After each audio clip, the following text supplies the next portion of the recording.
नमस्कार दोस्तों, स्वागत है आपका आज के मुख्य समाचारों में। जी हां दोस्तों, आपको यहां पर देखने को मिलेंगी सुबह से लेकर शाम तक की तमाम बड़ी खबरें मुख्य समाचार ब्रेकिंग न्यूज अपडेट्स के रूप में। तो चलिए दोस्तों, जान लेते हैं आज की पहली बड़ी खबर। बिहार चुनाव से वोटों की गिनती का नया सिस्टम होगा शुरू। जब तक सभी पोस्टल बैलेट न गिने जाएं, तब तक ईवीएम के आखिरी राउंड की काउंटिंग नहीं होगी। जी हां दोस्तों, चुनाव आयोग ने वोटों की गिनती के नियमों में बदलाव कर दिया है। अब पोस्टल बैलेट की गिनती में अगर देरी होती है तो ईवीएम काउंटिंग रोक दी जाएगी। साथ ही बैलेट ज्यादा होने पर काउंटिंग टेबल भी बढ़ाई जाएगी। दरअसल दोस्तों, काउंटिंग के दिन बैलेट की गिनती सुबह 8 बजे शुरू होती है, जबकि ईवीएम काउंटिंग 8:30 बजे शुरू हो जाती है। अभी तक यह होता था कि कई सेंटर पर मशीन से काउंटिंग जल्द पूरी हो जाती थी, जबकि बैलेट में समय लगता था। अब चुनाव आयोग के नए सिस्टम के अनुसार बैलेट की गिनती बाकी होने पर ईवीएम के सेकेंड लास्ट राउंड की काउंटिंग को रोक दिया जाएगा, ताकि तब तक बैलेट की काउंटिंग को पूरा किया जा सके। इलेक्शन कमीशन ने गुरुवार को प्रेस नोट जारी करके इसकी जानकारी दी। नए नियम की शुरुआत बिहार विधानसभा चुनाव से होगी। चलिए दोस्तों, जान लेते हैं अगली खबर। प्रधानमंत्री मोदी बोले, देश में चिप से लेकर शिप तक बनाएंगे, किसी पर निर्भर रहना अब मंजूर नहीं। नोएडा में इंटरनेशनल ट्रेड शो का उद्घाटन भी किया। जी हां दोस्तों, प्रधानमंत्री नरेंद्र मोदी ने नोएडा में इंडियन एक्सपो मार्ट में गुरुवार को यूपी इंटरनेशनल ट्रेड शो का शुभारंभ किया। उन्होंने कारोबारियों से कहा कि हम चिप से लेकर शिप तक भारत में बनाना चाहते हैं, इसलिए अपना बिजनेस मॉडल ऐसा बनाइए जो आत्मनिर्भर भारत को मजबूती देता हो। बदलती हुई दुनिया में जो देश जितना ज्यादा दूसरों पर निर्भर रहेगा, उसकी ग्रोथ उतनी ही कंप्रोमाइज्ड रहने वाली है। इसलिए भारत को किसी पर निर्भर रहना अब मंजूर नहीं है। भारत को आत्मनिर्भर बनना होगा। इससे पहले प्रधानमंत्री ने कारोबारियों से भी बात की थी। चलिए दोस्तों, जान लेते हैं अगली बड़ी खबर। लद्दाख हिंसा पर केंद्र सरकार बोली, सोनम वांगचुक ने लोगों को भड़काया, कई अपील के बावजूद भूख हड़ताल जारी रखी। लेह में कल 4 की मौत हुई थी। जी हां दोस्तों, केंद्र सरकार ने लद्दाख में बुधवार को हिंसा के लिए सोशल एक्टिविस्ट सोनम वांगचुक को जिम्मेदार ठहराया है। गृह मंत्रालय ने देर रात बयान में कहा कि वांगचुक ने भड़काऊ बयानों से भीड़ को उकसाया, हिंसा के बीच अपना उपवास तोड़ा, लेकिन हालात काबू करने के प्रयास की जगह एम्बुलेंस से अपने गांव चले गए। मंत्रालय ने कहा कि कई नेताओं ने वांगचुक से हड़ताल खत्म करने की अपील की थी, लेकिन उन्होंने हड़ताल जारी रखी। उन्होंने अरब स्प्रिंग सैली और नेपाल में जैनजी विरोध प्रदर्शनों का जिक्र करके लोगों को गुमराह किया। दरअसल दोस्तों, आपकी जानकारी के लिए बता दें, लद्दाख को पूर्ण राज्य का दर्जा देने की मांग को लेकर सोनम वांगचुक ने 10 सितंबर से भूख हड़ताल शुरू की थी। चलिए दोस्तों, जान लेते हैं अगली बड़ी खबर। वोलोदिमीर ज़ेलेंस्की का बड़ा बयान, कहा रूस संग जंग खत्म होते ही छोड़ दूंगा राष्ट्रपति पद। जी हां दोस्तों, रूस से चल रहे भीषण युद्ध के बीच यूक्रेन के राष्ट्रपति वोलोदिमीर ज़ेलेंस्की ने एक चौंकाने वाला बयान दिया। यूक्रेनी राष्ट्रपति ज़ेलेंस्की ने एपियोक्स वेबसाइट से बातचीत में कहा कि वह युद्ध खत्म होने के बाद राष्ट्रपति पद छोड़ने के लिए तैयार है। उन्होंने आगे कहा कि उनका उद्देश्य युद्ध समाप्त करवाना है, न कि लगातार सत्ता में बने रहना। चलिए दोस्तों, जान लेते हैं अगली खबर। विजय वर्गीय बोले, नेता प्रतिपक्ष सड़क पर बहन का चुंबन करते हैं। शाजापुर में कहा, हम तो बहन के घर का एक लोटा पानी तक नहीं पीते। जी हां दोस्तों, मध्य प्रदेश के नगरीय एवं आवास मंत्री कैलाश विजयवर्गीय ने कहा कि हम पुरानी संस्कृति के लोग हैं। हमारी बहनों के गांव जीरापुर में पानी तक नहीं पीते हैं। मेरे पिताजी घर के पानी का लोटा लेकर जाते थे। आज के हमारे प्रतिपक्ष के नेता ऐसे हैं कि अपनी जवान बहन को बीच चौराहे पर चुंबन करते हैं। मैं आपसे पूछना चाहता हूं कि आप में से कौन है जो अपनी जवान बहन बेटी को बीच चौराहे पर चुंबन करता है? ये संस्कारों का अभाव है। ये संस्कार तो विदेशी संस्कृति के हैं, इसमें उनकी गलती नहीं है। वह विदेश में पड़े बड़े हैं, ऐसे संस्कार का अनुभव है। वह प्रधानमंत्री को भी तू तड़ाक करके बात करते हैं। भाजपा नेता विजय वर्गीय ने यह बात शाजापुर में गुरुवार को एक कार्यक्रम के दौरान कही। वैसे दोस्तों, इस बारे में आपके क्या विचार है, कमेंट बॉक्स में जरूर बताएं। चलिए दोस्तों, जान लेते हैं अगली बड़ी खबर। बांसवाड़ा में मोदी बोले, कांग्रेस राज में लूट ही लूट थी, भाजपा सरकार में बचत ही बचत है। देशवासियों से आह्वान किया, हम जो खरीदेंगे स्वदेशी खरीदेंगे। जी हां दोस्तों, बांसवाड़ा में प्रधानमंत्री नरेंद्र मोदी ने कहा कि कांग्रेस राज में लूट ही लूट थी, भाजपा सरकार में बचत ही बचत है, तभी देश जीएसटी उत्सव मना रहा है। उन्होंने आगे कहा कि कांग्रेस सरकार में राजस्थान पेपर लीक का सेंटर बन गया था। जल जीवन मिशन भी भ्रष्टाचार की भेंट चढ़ गया था। महिलाओं पर अत्याचार चरम पर था। बलात्कारियों को संरक्षण दिया जा रहा था। बांसवाड़ा में अवैध शराब का कारोबार खूब पनप रहा था। कांग्रेस सरकार ने राजस्थान को लूट कर जो जख्म दिए, उन्हें भरने का काम हमारी सरकार कर रही है। चलिए दोस्तों जान लेते हैं अगली खबर। पाकिस्तान ने भारत से संघर्ष को स्कूल सिलेबस में जोड़ा। इसमें भारत के 26 ठिकाने तबाह करने का दावा लिखा। भारत ने आरोप लगाकर हमला किया। जी हां दोस्तों, पाकिस्तान ने अपनी स्कूल बुक्स में मई में भारत के साथ हुए 4 दिन के संघर्ष पर नया सिलेबस शामिल किया है, जिसमें तथ्यों को तोड़ मरोड़ कर पेश किया गया। मीडिया रिपोर्ट्स के अनुसार इन किताबों में दावा किया गया कि भारत ने बिना किसी कारण के 7 मई 2025 को पाकिस्तान पर हमला किया और कश्मीर के पहलगाम में हुए आतंकी हमले का झूठा आरोप लगाया। पाकिस्तानी किताबों में दावा किया गया कि भारत ने युद्ध शुरू किया। पाकिस्तानी सेना ने जवाबी कार्रवाई में भारत के 4 राफेल फाइटर जेट्स और कई हवाई ठिकानों को तबाह कर दिया। अभी यह साफ नहीं है कि ये किताब किस क्लास की है। चलिए दोस्तों जान लेते हैं अगली बड़ी खबर। लेह हिंसा के बाद सोनम वांगचुक पर केंद्र का बड़ा एक्शन। एनजीओ का विदेश से फंडिंग लेने वाला लाइसेंस कर दिया कैंसिल।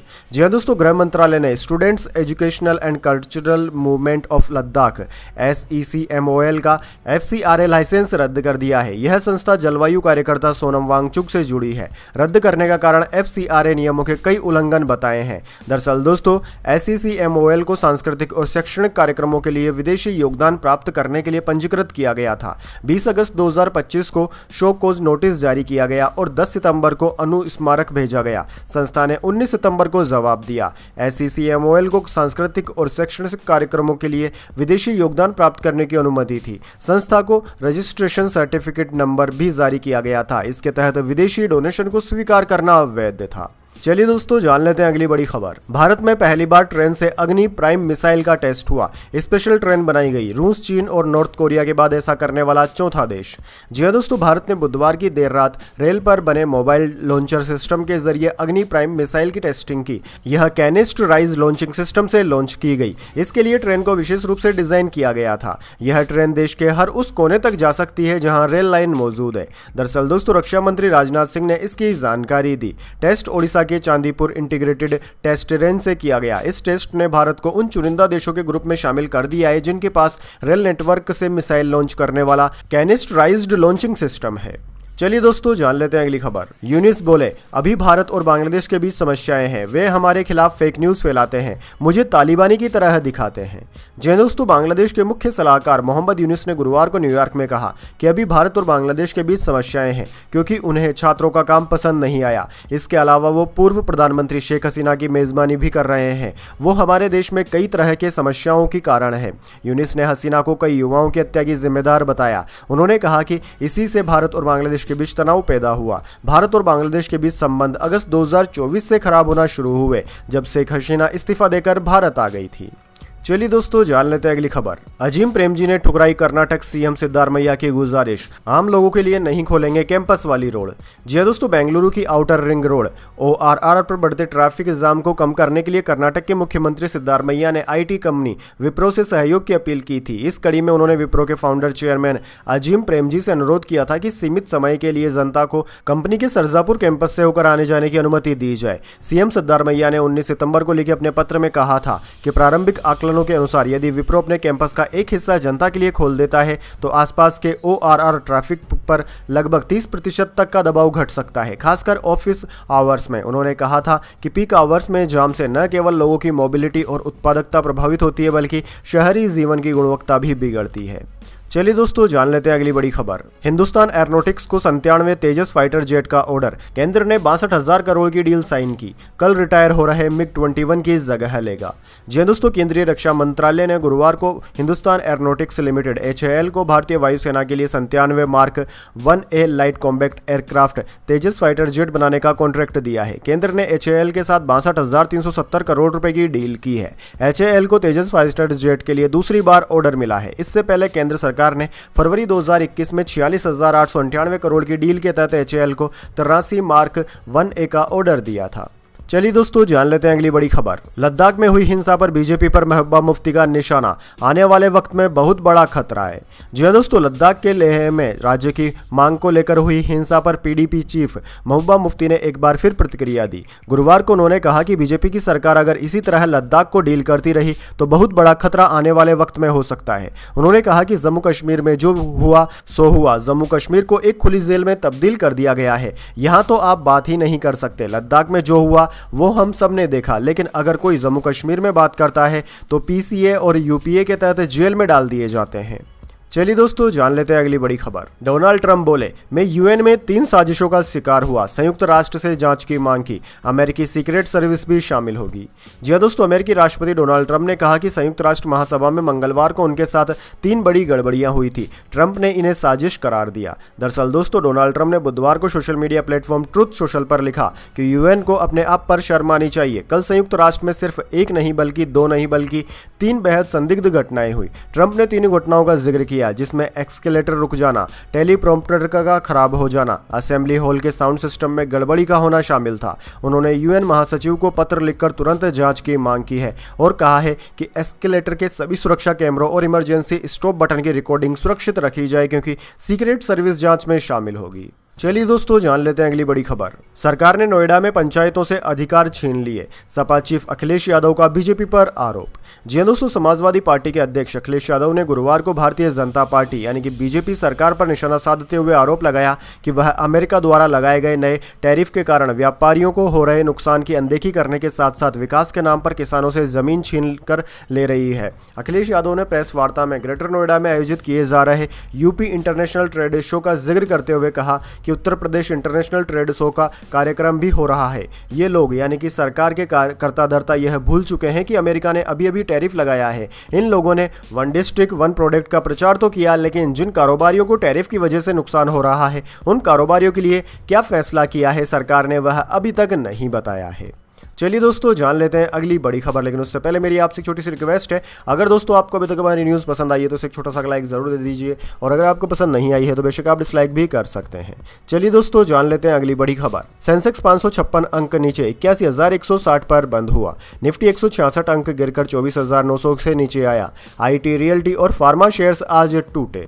जी हां दोस्तों, शेयर बाजार में आज गिरावट देखने को मिली। सेंसेक्स 556 अंक गिरकर 81,160 के स्तर पर बंद हुआ, जबकि निफ्टी में आज 166 अंकों की गिरावट रही। ये 24,891 के स्तर पर बंद हुआ। दोस्तों, आज सेंसेक्स के 30 शेयरों में से 26 में गिरावट और 4 में तेजी रही। आज ऑटो, IT, रियल्टी और फार्मा सेक्टर्स में सबसे ज्यादा गिरावट देखने को मिली। बात करें दोस्तों निफ्टी 50 के टॉप गेनर और टॉप लूजर स्टॉक्स की, तो दोस्तों आज के मार्केट में निफ्टी 50 के टॉप गेनर्स में BEL, हीरो मोटोकॉर्प और हिंडाल्को रहे, जबकि निफ्टी 50 के टॉप लूजर्स में ट्रेड, पावर ग्रिड और टाटा मोटर्स रहे।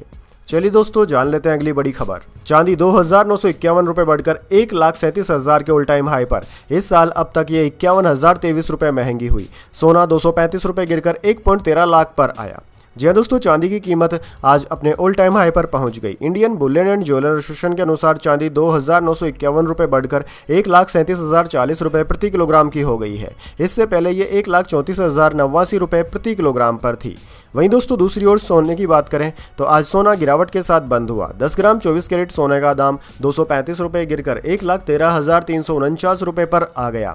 वहीं दोस्तों 18 कैरेट सोना 85,012 रुपये और 12 कैरेट सोना 1,03,824 रुपये प्रति 10 ग्राम के भाव पर बिक रहा है। चलिए दोस्तों जान लेते हैं अगली बड़ी खबर। भाजपा ने धर्मेंद्र प्रधान को बिहार का चुनावी प्रभारी नियुक्त किया। भूपेंद्र यादव को बंगाल और बैजंत पांडा को तमिलनाडु की जिम्मेदारी सौंपी।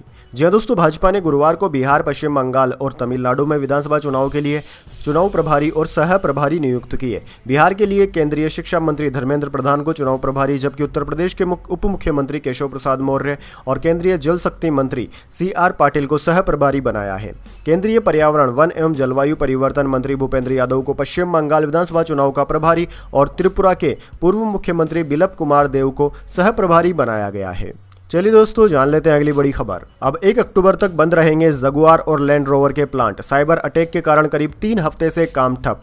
टाटा मोटर्स का शेयर 2% गिरा। जी हां दोस्तों, साइबर अटैक के बाद टाटा मोटर्स के मालिकाना हक वाली जगुआर लैंड रोवर ने अपने मैन्युफैक्चरिंग प्लांट्स को बंद रखने के फैसले को 1 अक्टूबर तक बढ़ा दिया है। उत्पादन पर रोक पहले 24 सितंबर तक थी। बीते करीब 3 हफ्ते से ऑपरेशन ठप है। टाटा मोटर्स का लगभग 70% रेवेन्यू जगुआर लैंड रोवर यानी कि JLR से ही आता है। इस साइबर अटैक से अनुमानित नुकसान 2 मिलियन पाउंड यानी करीब 23,000 करोड़ रुपए तक पहुंच सकता है, जो कंपनी के सालाना मुनाफे से भी ज्यादा है। चलिए दोस्तों जान लेते हैं अगली खबर। वेस्टइंडीज के खिलाफ सीरीज के लिए टीम इंडिया का हो गया ऐलान। गिल कप्तान, जडेजा उप कप्तान। 2 अक्टूबर से अहमदाबाद में पहला टेस्ट। जी हां दोस्तों, वेस्टइंडीज के खिलाफ 2 मैचों की टेस्ट सीरीज के लिए भारतीय टीम का ऐलान हो गया है। शुभमन गिल की कप्तानी वाली भारतीय टीम में 15 मेंबर्स को चुना गया है। स्टार ऑलराउंडर रविंद्र जडेजा को उप कप्तान बनाया गया है। रेगुलर उप कप्तान ऋषभ पंत इंग्लैंड दौरे पर चोटिल चोटिल हो गए थे वे अभी पूरी तरह फिट नहीं हुए हैं। बीसीसीआई ने गुरुवार को दुबई में प्रेस कॉन्फ्रेंस कर टीम का ऐलान कर दिया। सीरीज का पहला मुकाबला 2 अक्टूबर से अहमदाबाद में खेला जाएगा। दूसरा टेस्ट 10 अक्टूबर से दिल्ली में होगा। चलिए दोस्तों, जान लेते हैं अगली बड़ी खबर। समीर वानखेड़े ने शाहरुख खान पर मानहानि का केस किया, 2 करोड़ मुआवजा मांगा, आरोप आर्यन की सीरीज बैड्स ऑफ बॉलीवुड से इमेज बिगाड़ी। जी हां दोस्तों, आर्यन खान ड्रग्स केस के जांच अधिकारी समीर वानखेड़े ने शाहरुख खान और उनकी प्रोडक्शन कंपनी रेड चिलीज पर 2 करोड़ रुपए का मानहानि का केस दायर किया है। आरोप है कि आर्यन खान ने अपनी directorial series bads of Bollywood के जरिए समीर वानखेड़े की इमेज खराब की। समीर वानखेड़े ने एक बयान जारी करके कहा कि उन्होंने दिल्ली हाईकोर्ट में यह मानहानि का केस दायर किया है। यह केस शाहरुख खान और गौरी खान की company red chillies entertainment, OTT platform Netflix और कुछ अन्य के खिलाफ दायर किया गया है। इसमें उन्होंने कोर्ट से अपील की है कि इन लोगों पर रोक लगाई जाए, नुकसान की भरपाई की जाए और सच्चाई साफ की जाए। उनका कहना है कि द बैड्स ऑफ बॉलीवुड नाम की वेब सीरीज में एक झूठा और बदनाम करने वाला वीडियो दिखाया गया है जिससे उनकी छवि को नुकसान पहुंचा है। चलिए दोस्तों, जान लेते हैं अगली बड़ी खबर। टॉयलेट में कैद मिली 40 लड़कियां, अवैध मदरसे में पड़ा छापा तो पुलिस भी रह गई दंग। जी हां दोस्तों, बहराइच के बहालवारा गांव में अवैध रूप से चल रहे एक मदरसे की जांच के दौरान बड़ा खुलासा हुआ। प्रशासनिक टीम ने जब छापेमारी की तो भवन की छत पर बने टॉयलेट में 9 से 14 साल की 40 लड़कियां बंद मिली। बिना रजिस्ट्रेशन चल रहे इस मदरसे के संचालन पर सवाल खड़े हो गए हैं। फिलहाल संस्थान को बंद कराने के आदेश दिए गए हैं और लड़कियों को सुरक्षित घर भेज दिया गया है। चलिए दोस्तों, जान लेते हैं अगली खबर। सोनू सूद से ईडी की 7 घंटे तक पूछताछ, सट्टेबाजी ऐप प्रमोशन केस से जुड़ा मामला। पूर्व क्रिकेटर युवराज सिंह और सुरेश रैना भी दे चुके हैं बयान। जी हां दोस्तों, सोनू सूद बुधवार दोपहर 12 बजे अपनी लीगल टीम के साथ दिल्ली के ईडी कार्यालय पहुंचे। यहां अधिकारियों ने उनसे लगभग 7 घंटे पूछताछ की। यह पूछताछ ऑनलाइन सट्टेबाजी ऐप 1xBet के प्रमोशन से जुड़े मामले में की गई है। दरअसल दोस्तों, अधिकारियों का कहना है कि मनी लॉन्ड्रिंग रोकथाम अधिनियम PMLA के तहत एक्टर का बयान दर्ज किया गया है। वहीं इससे एक दिन पहले मंगलवार को पूर्व क्रिकेटर युवराज सिंह और एक्ट्रेस अन्वेषी जैन से भी इस मामले में अपना बयान दर्ज कराने के लिए ईडी दफ्तर पहुंचे थे। युवराज सिंह से पहले ईडी शिखर धवन, रॉबिन उथप्पा, सुरेश रैना और हरभजन सिंह से पहले ही पूछताछ कर चुकी है। चलिए दोस्तों, जान लेते हैं अगली खबर। दिल्ली यौन शोषण केस, छात्राओं को आई लव यू मैसेज भेजा, कपड़ों और बालों की तारीफ करता था, रात में कमरे में बुलाता, आरोपी चैत्यानंद हुआ फरार। जी हां दोस्तों, दिल्ली के वसंत कुंज स्थित Shri Sharda institute of Indian management and research में खुद को गॉडमैन बताने वाले स्वामी चैतन्यानंद सरस्वती उर्फ पार्थ सारथी पर कई छात्राओं के यौन उत्पीड़न का गंभीर आरोप लगा है। पुलिस के अनुसार आरोपी छात्राओं को धमकाकर, अश्लील मैसेज भेजकर और विदेश यात्राओं का लालच देकर अपने जाल में फंसाता था। उसने कई बार स्टूडेंट को देर रात कमरे में बुलाया और कम ग्रेड देने की धमकी दी। जांच के दौरान बरामद व्हाट्सएप मैसेज में सामने आया कि चैत्यानंद छात्राओं को baby, I love you, I adore you जैसे मैसेज भेजता था। इसके साथ ही उनके बालों और कपड़ों की भी तारीफ करता था। पुलिस की जांच में सामने आया कि 3 महिला वार्डन और फैकल्टी भी आरोपी की मदद करती थी। ये छात्राओं पर दबाव डालकर चैट्स डिलीट करवाती और उन्हें चुप रहने के लिए कहती थी। आरोपी अभी फरार है और उसकी आखिरी लोकेशन आगरा में मिली थी। दिल्ली पुलिस की कई टीमें लगातार छापेमारी कर रही है। तो दोस्तों, यह थी आज की तमाम बड़ी खबर है। इसके बाद दोस्तों बारी आती है आज के माइंड क्विज क्वेश्चन की। जी हां दोस्तों, एक आसान से सवाल का जवाब देकर आप जीत सकते हैं एक सरप्राइज गिफ्ट हमारे यूट्यूब चैनल की ओर से। तो दोस्तों, आज का सवाल आपकी स्क्रीन पर आ चुका है। क्रिकेट का जन्मदाता देश कौन से देश को माना जाता है? जी हां दोस्तों, अगर आप जानते हैं उस देश का नाम जहां से कि क्रिकेट की शुरुआत मानी जाती है तो जल्दी से उस देश का नाम कमेंट बॉक्स में लिख दीजिए। अगर दोस्तों आपका जवाब होता है एकदम सही और आप चुन जाते हैं लकी विजेता के रूप में तो आपको मिल सकता है एक सरप्राइज गिफ्ट हमारे यूट्यूब चैनल की ओर से। तो दोस्तों जल्दी से अपना उत्तर कमेंट बॉक्स में लिख दीजिए, वीडियो को लाइक कर लीजिए, चैनल को सब्सक्राइब करके बेल आइकन भी दबा लीजिए। धन्यवाद। वंदे मातरम। जय हिंद, जय भारत।